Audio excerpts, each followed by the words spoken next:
ಕಳೆದ 3-4 ದಿನಗಳಿಂದ ನಿರಂತರವಾಗಿ ಸುರಿದ ಭಾರೀ ಮಳೆಗೆ ಬಂಟ್ವಾಳ ತಾಲೂಕಿನ ಪುರಸಭಾ ವ್ಯಾಪ್ತಿಯ ತಲಪಾಡಿ ಪೊನ್ನೋಡಿ ಸಮೀಪದ ಕೋಡಿಬೆಟ್ಟು ಪ್ರದೇಶದ ಅಲ್ಲಲ್ಲಿ ಧರೆ ಕುಸಿದು ಬಿದ್ದಿದ್ದು 4 ಮನೆಗಳು ಅಪಾಯದಲ್ಲಿವೆ.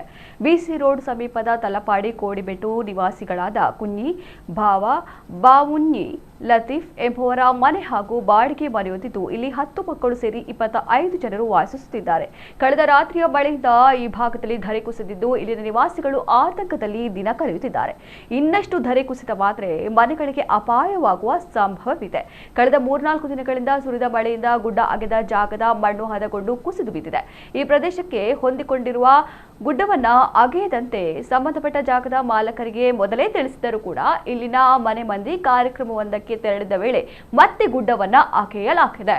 ಗುಡ್ಡ ಅಗೆದ ಬಳಿಕ ತಡೆಗೋಡೆಯನ್ನೂ ನಿರ್ಮಾಣ ಮಾಡಿಲ್ಲ. ಇದಕ್ಕೆ ಬೇಕಾದ ಪೂರಕ ಸ್ಪಂದನೆಯೂ ನಮಗೆ ಸಿಕ್ಕಿಲ್ಲ ಎಂದು ಇಲ್ಲಿನ ನಿವಾಸಿ ನಾಸೀರ್ ಕೋಡಿಬೆಟ್ಟು ಆರೋಪಿಸಿದ್ದಾರೆ. ಇಲ್ಲಿ ಇನ್ನಷ್ಟು ಧರೆ ಕುಸಿಯುವ ಅಪಾಯವಿದ್ದು ಧರೆ ಕುಸಿದರೆ ಮನೆಗೆ ಹಾನಿಯಾಗುವ ಸಂಭವವಿದೆ. ಆದ್ದರಿಂದ ಇಲ್ಲಿ ತಡೆಗೋಡೆ ನಿರ್ಮಾಣ ಕಾರ್ಯ ಅಗತ್ಯವಾಗಿ ಆಗಬೇಕಿದೆ ಎಂದು ಇಲ್ಲಿನ ನಿವಾಸಿಗಳು ಒತ್ತಾಯಿಸಿದ್ದಾರೆ.